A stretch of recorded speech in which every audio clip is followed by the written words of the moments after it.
Afternoon, Dry Creek Wrangler School. If you watched the last video on bloodlines, horse bloodlines, you'll notice this one looks awful familiar because it is. Same fire, same cigar, same cup of coffee. Haven't even poured a new cup yet. We needed to get caught up on some videos, and I want to give an update and some more information on the school. So this video is just going to be about the school, okay? As I mentioned in the last video, today's April 18th. First class starts May 1st. I want to kind of give an update of where we're at on getting ready, and then also give a little bit more in-depth information of what you can expect from the school, the philosophy of the school, how we're going to approach everything, and see if that doesn't help some folks. Now, if you have watched my videos, and there's probably, I don't know, I think there's like 80 videos on there now. Basically, if you watch that, you have the feel of the school. It's just Dwayne. Dwayne is just Dwayne, and I'm just going to continue doing what I do in person. We have projects this week. We got one pasture to finish fencing in to get the horses moved over. We're going to build a fire pit this week up there. Now we've got on the place here, we've got 1, 2, 3 old original rock wall, like fences, like the old rock fences, but they've started falling down, but they have brought in really big rocks, really nice flat big rocks, and so we're going to make a nice fire pit out of that. And the fire pit will be where all of our sit-down talking classes are going to be around the fire. And the meals are going to be cooked in the fire pit unless it's raining. And if it's raining, we've got an outdoors but roofed covered area where we're going to have the meals at. And it's going to be just pretty low key. So if you've been to and I've had students who signed up, talk to them about other seminars and clinics and stuff they've been to, don't expect that here, okay? It's going to be pretty laid back and pretty basic. If you are wanting to go to a clinic where you're going to spend 8 to 10 hours in an arena and riding hard on your horse, you won't be happy at this, because we're going to spend time sitting around and discussing diet for the horse, not for you. We're going to be going in depth in tack. I'm going to take saddles apart, and we're going to look at the inside of saddles, what makes a good saddle. We're going to teach you how to sit around a fire in a spot that's not going to get you smoked out. We aims to serve. Goodness gracious. Now the wind keeps shifting. If the old adage is true that smoke follows beauty, I am a pretty fella today. I have a farrier, a really good farrier. He came up and trimmed all the horses day before yesterday. And I talked to him and I lined him up. So every week this farrier's coming in.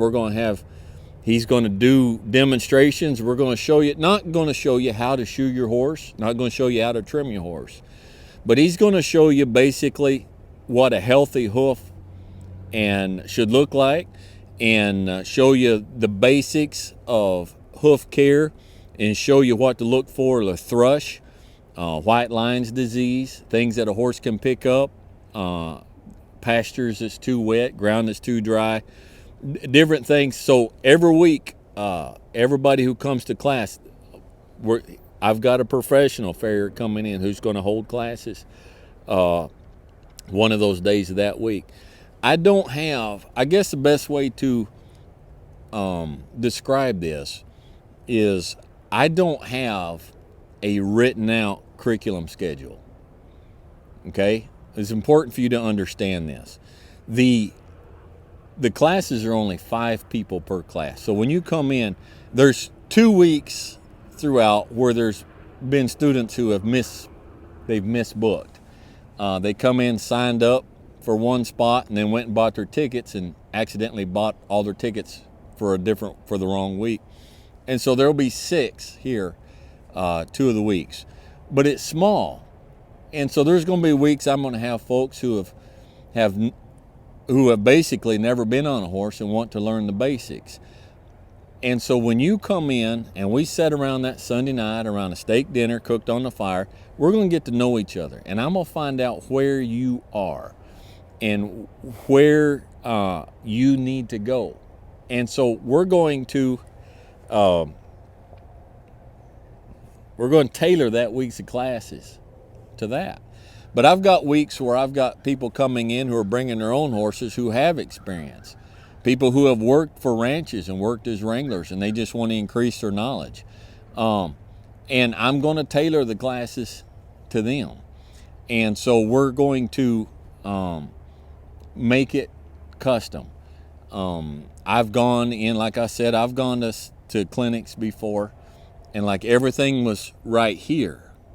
And it just turned out it wasn't what they covered. About 10% of what they covered is what I needed. And we're not going to do that. And the other thing we're not going to do is, so one of my main daily goals in life is to not disturb my calm. Okay? I try to stay calm. I've worked really hard the last few years on changing me. I used to be a really scratchy, hard-charging, temperamental kind of fella. And as I've gotten older and as I've looked back at the results over my life and looked back at my health, I learned that wasn't profitable. You don't get things done as well, you don't get as much done, and you don't enjoy it as much. So things are going to be pretty calm and pretty laid back. We're not going to be on a hard schedule. I'm not going to waste your time. But for some of you mature folk who are coming, and we have some folks coming who are up in their 60s, I have some coming up in their 70s, I'm not going to run you to death, okay? Because you're probably in better shape than I am, and I'm not going to run me to death. I did not start this school so I could put myself back in the hospital again, all right? So it's going to be a calm, laid-back, good time. And so I just wanted to just catch you up on that and let you know. For those of you who have contacted me, you want to bring your own horse, we'll have separate quarters for your horse. I'm not going to dump your horse out in the main pasture with everything else. And if you're kind of new to it, when you get here, we'll go through the process and explain why we don't do that.